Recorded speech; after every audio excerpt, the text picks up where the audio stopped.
Oh, hey, Shane watched Twitter, so Shane just voted. Good to know. Awesome. Congratulations, I voted. Maybe you can update it when you pay your taxes, too. Yeah! Yo, vote, motherfuckers! We voted. Congratulations. Check that shit out. Got a sticker. We saw it. Yeah. Saw it on your Twitter 20 minutes. Right. Yeah, there you go. See, I got it from the whole Voted a week ago. Absentee. Nice. Great, because you wanted to be there. You wanted to involve yourself in the spectacle and the magic of voting on Hope Day. Yeah, I wanted to not leave my house. Okay. It's ideal. Boring. Let's go see who else voted in the last 30 seconds. Good idea. Holy fuck. What's up? Holy fuck. Someone got Gears 2 at 7-Eleven. What? Really? Yeah. Street Right Day? now? Yeah. Whoa. Yeah, let's go. Fuck this. Whoa. Guys, wait. Shit.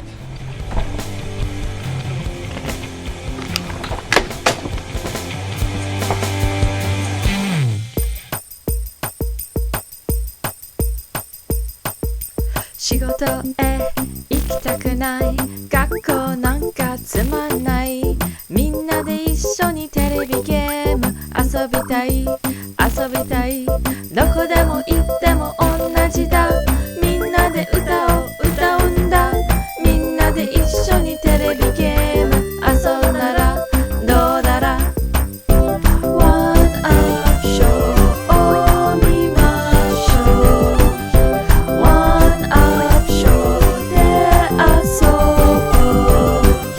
うワンアップショーワオすごい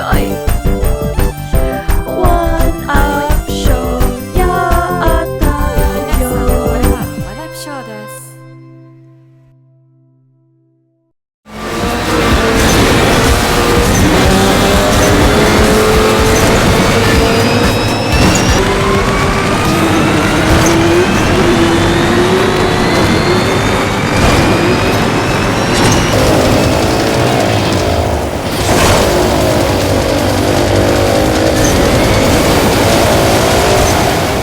So I guess it's just me and you talking about MotorStorm Pacific Rim. Did you play MotorStorm 1? No, that's the thing, is I'm the newcomer to this, like, you're the grizzled MotorStorm veteran. I usually don't play racing games that aren't Burnout, at least for the last, 5 or 6 years. Because in the first MotorStorm, like, as I understand, it was really bare bones. Like, is this satisfying now? Yeah, I mean, I really liked the first MotorStorm, but it felt a little unfinished. I mean, when it shipped, it had no online play. It had, they added more tracks later, more vehicles later. So the 2005 V3 trailer, when it actually went live, I was sat in the convention centre in Los Angeles, and we basically put this movie together about what we think the PlayStation 3 could do. But we actually announced the hardware specifications on a slideshow presentation. We sat and jotted them down, and then they showed us our movie. So it was like, this is what the PlayStation 3 can do, and this is what you're going to get on it. And we're sat there going, trying to do the math in our head, going, can we really do this stuff that we're doing now?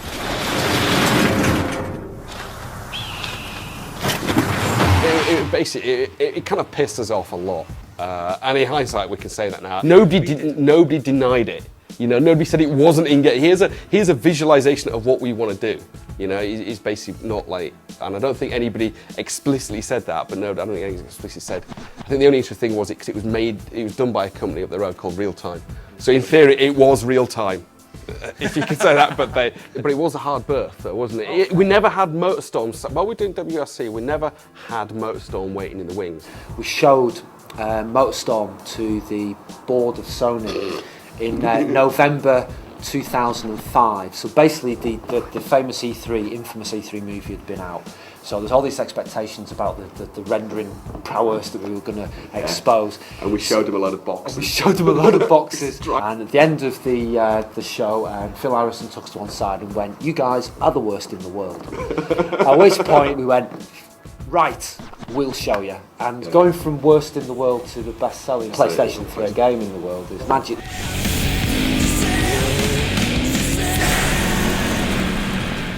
The MotorStorm Pacific Rim is very much in the same vein as Burnout in that it's about risk reward of boosting, crashing into things. It's very aggressive. It's not like Gran Turismo or Forza or something. This has everything you want, more variety. I kind of wish they'd gone a little further with the game design and like new ideas, right. But it's just a polished, refined version of MotorStorm. It's super fun, very arcadey. accessible for everybody. It's not just for gearheads. For me, like, MotorStorm isn't fun moment to moment, but it is satisfying because it's all about, I mean, it's got a steep learning curve. It's like you have to learn the tracks. You have to like learn the tracks more specifically with the vehicle you want to race them on. And then later when the game mixes it up and it's like, hey, now you got to use this vehicle on this track. So it's like, it's kind of like it's satisfying because of the learning curve and because of like the rubber band AI, whereas like Burnout just straight up fun. So that's the big difference for me, even though they are still like at, you know, face value like arcade racing games.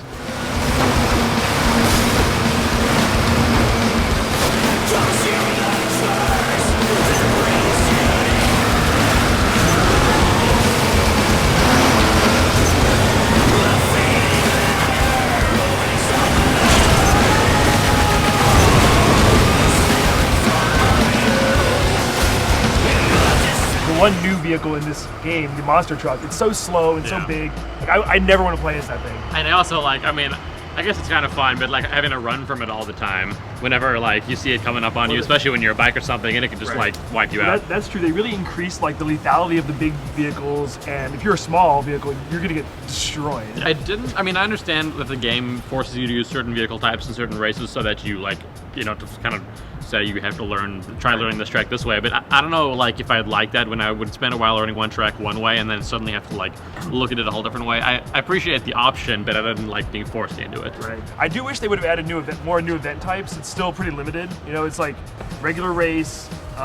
Maybe there's like a limit, like you only have 4 crashes. That happens only once in a while. And I mean, like, elimination is pretty much the same. It's like, hey, race as best you can and as fast as you can. In elimination, someone gets deleted every like 30 seconds, so you're constantly having to move forward. You have to be first place in that. But I mean, you're trying to be first. I'm just saying, like, that's not that different from the main race. And then the other one, which is kind of racing through checkpoints, like... It's really unforgiving. I mean, to get a gold on that, you really can't mess up once. So, I mean, I kind of wish, like Burnout, they had some more variety of the races, but the regular races and the tracks themselves are so varied. There's so many of them, and they look so good. I mean, like, the idea of doing these elemental tracks, air, water, fire, earth, is a really good idea because the first game, everything looked the same. It was all like Death Valley Brown. By now, you know, there's volcano levels with like rolling magma, and there's waterfalls, there's, you know, cliffs on the air levels. It's a lot of variety. And so, yeah, I think if you're somebody who likes Burnout, likes Mario Kart, you'll like MotorStorm.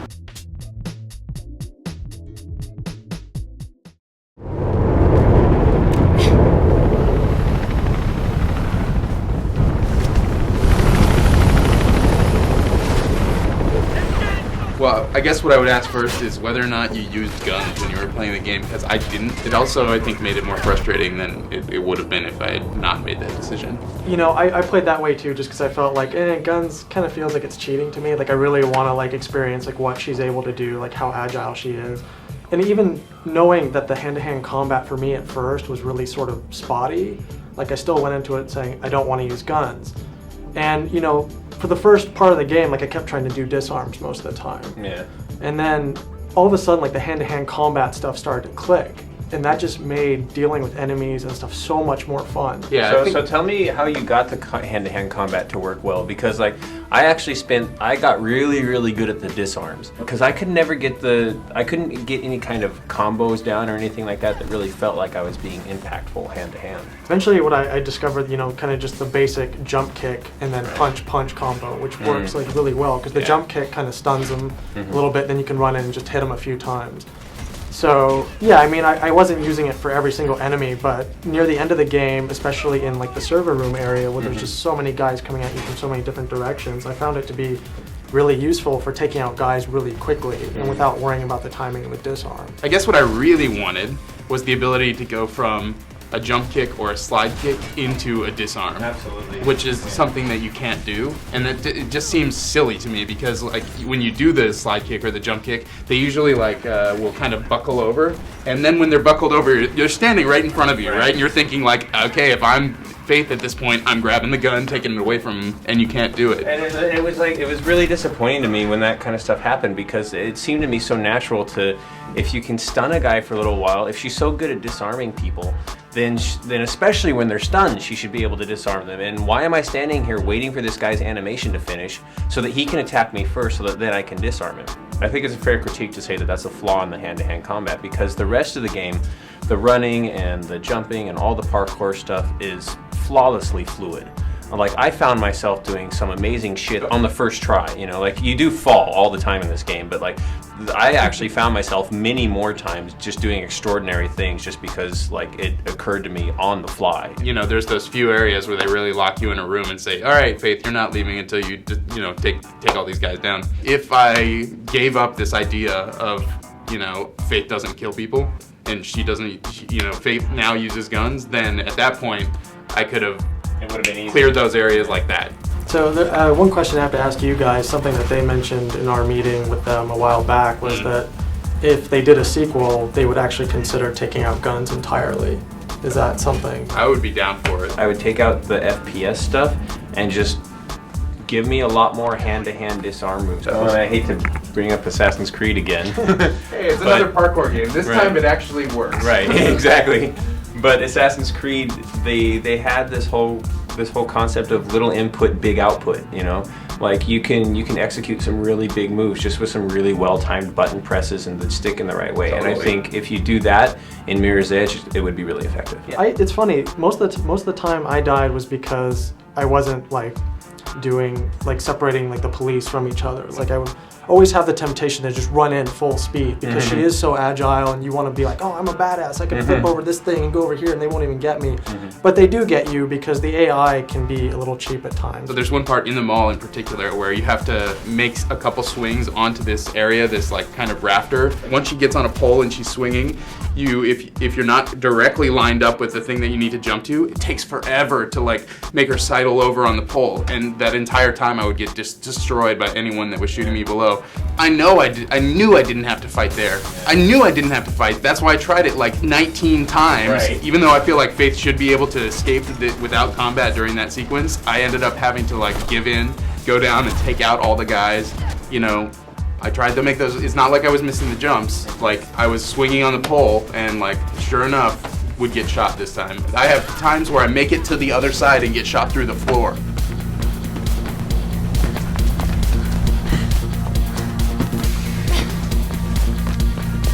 Well, I think what makes this game enjoyable too is that this was like an enormous risk gameplay-wise. Like, yeah, totally. Involving this much platforming and action, just agility in from a first-person perspective is just a huge risk. And I think they nailed it pretty well on their first try. Definitely. Yeah. And, you know, and this game is definitely at its best for me when a chase is involved, when she's always moving. You know, I remember telling Nick, you know, during the preview build, that I wouldn't have liked it if they put in other enemies who were just as agile as Faith. Ones that could run around and chase after her and flip and do all the crazy things that she does. But that actually turned out some of those parts of the game that involved those enemies were actually my favorite parts because it did involve a chase. I think it makes you think in new ways about the environment, not just about like getting from point A to point B, but like trying to do extra tricky stuff to maybe slow them down a little bit. Exactly. And you started looking at, and like that actually taught me that I could do a few different maneuvers that I didn't know I could do. For me, it was about 5.5 hours. And granted, I'd played the preview before, so the first three chapters or whatever were really fast for me. Yeah. So I'm guessing that like if you don't get stuck on the combat a lot and that kind of thing, then 6 hours I think is about what most people are going to hit. I was thinking, man, that's really short. But then I realized that you were moving through these levels really, really fast. Yep. And there was a lot of level there. Yep. Like if you were to think about, if you were to go through it at a walking pace or a normal FPS pace, they're big levels. It's just the fact that you go through them like that.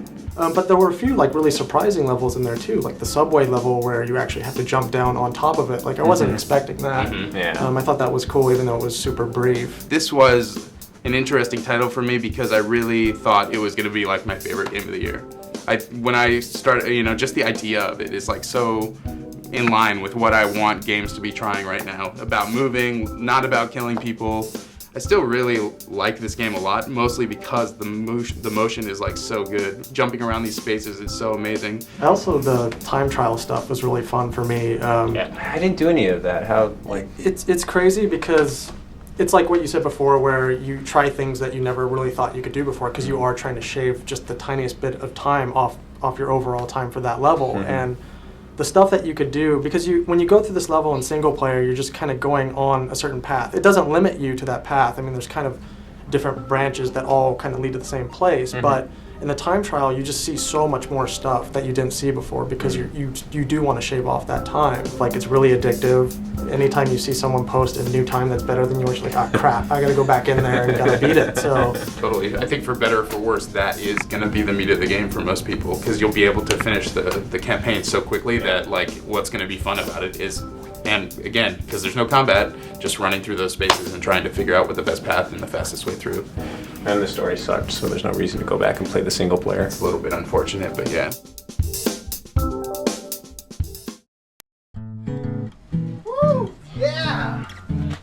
Yes! Oh shit, I left the camera on. Oh shit. And we got a Slurpee with it. Oh, It's so funny that they don't know what do not sell before 11/07/08 means. Thank you, 7-Eleven. Told you it was Hope Day. Thank you, 7-Eleven.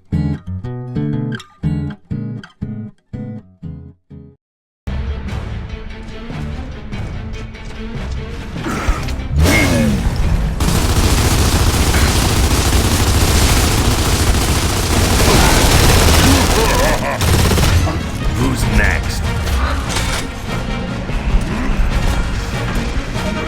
Delta, we have reports of heavy locust activity between you and the sinkhole. Fortunately, the Hammer of Dawn satellites are online. You'll just need a clear line of sight to the sky. Roger, Control. Delta.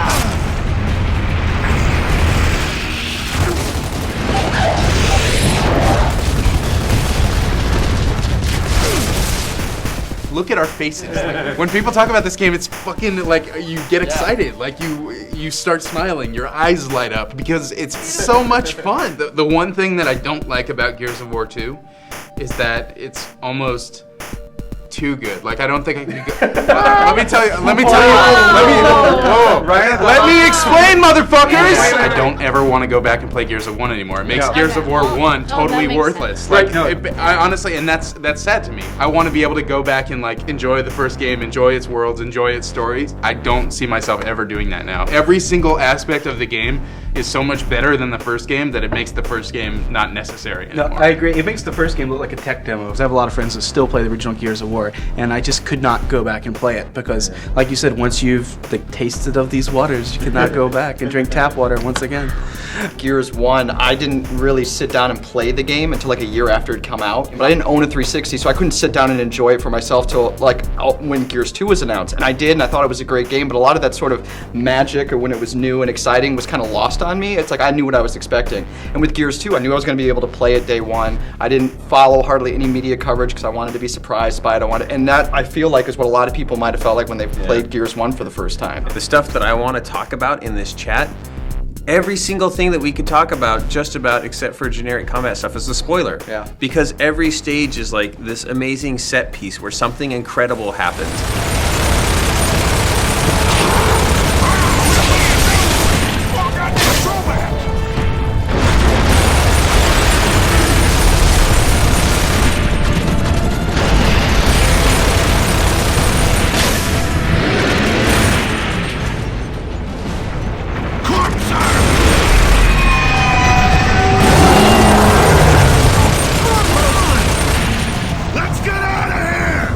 This is a team that's confident in what they were doing, what they were pulling off. Yeah. The tech is not a problem. You can tell like the tech didn't get in the way. They basically did whatever they wanted to do.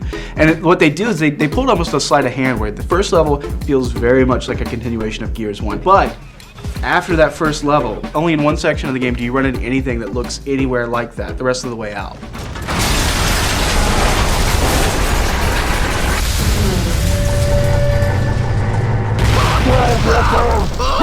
Upstairs! Coming back!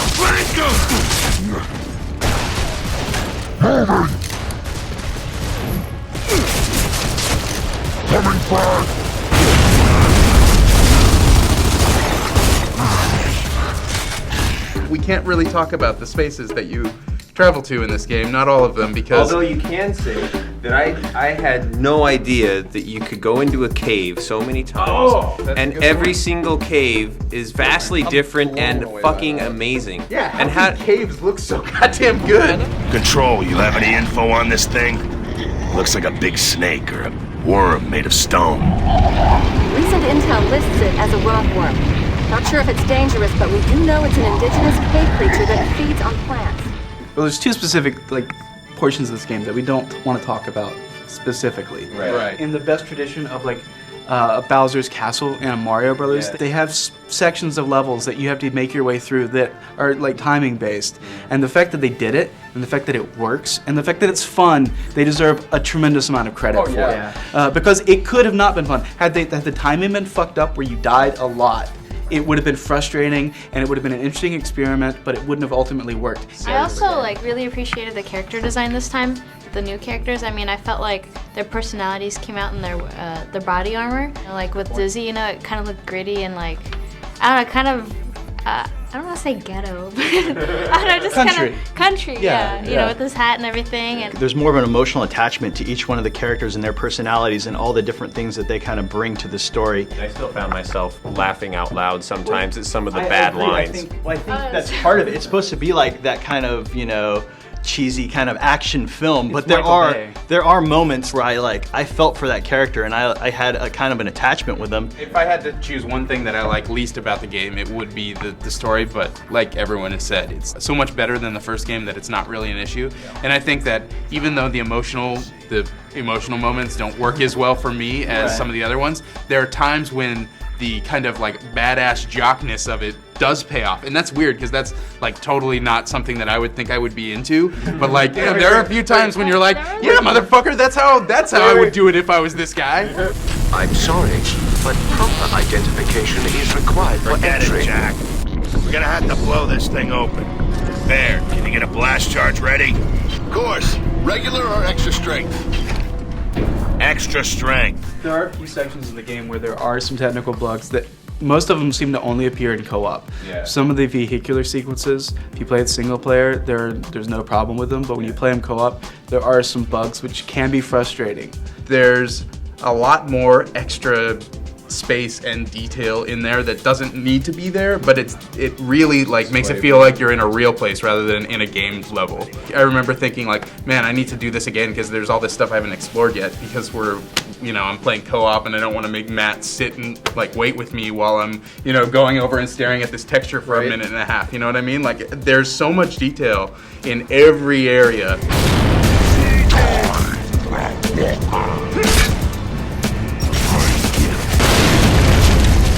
There's a level where it's raining outside and you're inside, and I was walking down the hallway, and I saw by the window, and I stared at the animation, texturing, droplets on the window. The fact that they spent a lot of time on that, something that some people won't even notice, and more people, they might notice it, but they won't appreciate how difficult it was to pull off. And I know it sounds stupid to talk about the graphics, but when the combat and the gameplay is so fucking solid, like I guess that's just it, is like everything is polished to that level.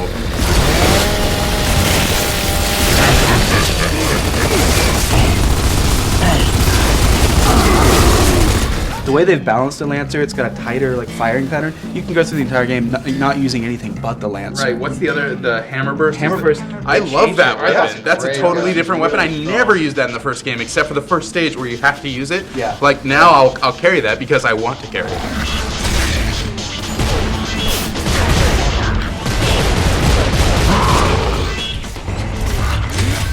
The new weapons are fucking awesome, pretty much across the board. Gorgon pistol. Oh, I love the Gorgon This is pistol. so powerful and accurate. If you start low in the person's body and just let it ride up, every single bullet will take them out.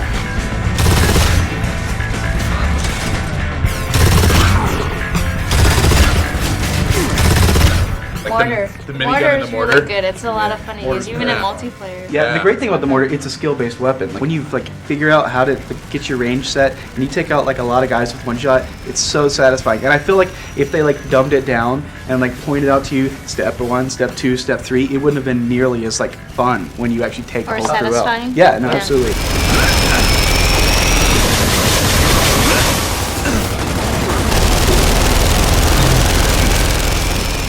That's one thing I appreciate about Gears is anybody can just come in and pick it up and play it. Allowing separate difficulty levels in co-op means that you no longer have to be bored when you're playing with somebody who's a Gears newbie. Yeah. Or on the flip side of that, you don't have to feel completely outclassed by having to play on a harder difficulty. Your AI teammates rarely, if ever, die in this game. Yeah. And Which was a problem in the first game. It was a problem in the first game. But also the fact that they pick you up when you get down. Yeah. The parts of the first game that were most frustrating were the parts where you split up. If you were down, you were out at that point. And in this game, it doesn't work that way. When you split up from your co-op partner, they'll still pick you up. So you don't have to worry about like having to automatically retry those stages a bunch of times if you fuck it up. If you are playing the game single player and you get to the last act, for whatever reason, and it's happened multiple times in different playthroughs, Dom's character, his AI changes. He no longer really picks you up that often, Oh, really? and he's far less aggressive than he was the rest of the game. You know, and I think that's where Horde mode grew out of too, is that like, man, co-op makes everything better, so let's make like a co-op experience that you can do over and over and over and over again. This isn't the first time we've seen a mode like this. It's essentially Terrorist Hunt, but with Locust. But instead of just being a Terrorist Hunt where you choose your difficulty and your number of players you go in, you fight through waves. There's a strategy. It's all about like figuring out what's the best place on the map to kind of hold down. And of course, as we know, like Jay and I, like, we're not good at it yet, but we got till wave 5 and like we were totally locked down, just the two of us. We made it all the way to wave 36 on hardcore. It's fucking insane. And that doesn't even register. And going back to like Terrorist Hunt, I think one of the reasons this does offer such a unique experience compared to that is you have so many different types of enemies and they all present different challenges. You've got enemies that run really fast now, enemies that use a bunch of different weapons, ones that move slow and use melee attacks. Like, there's just such a revive other enemies. Yeah. Totally the enemies are not stupid. Yeah. You have to work as a team. I mean, you can't have one guy on your team that's Rambo running out there taking out everybody. Rob. You all, yeah, exactly, Rob. At least for me personally, I felt bad when I would die early in the wave because I knew these 4 guys were having to like carry the load for me the rest of the way out. Right. And if they died, I felt like I was responsible for it. Yeah.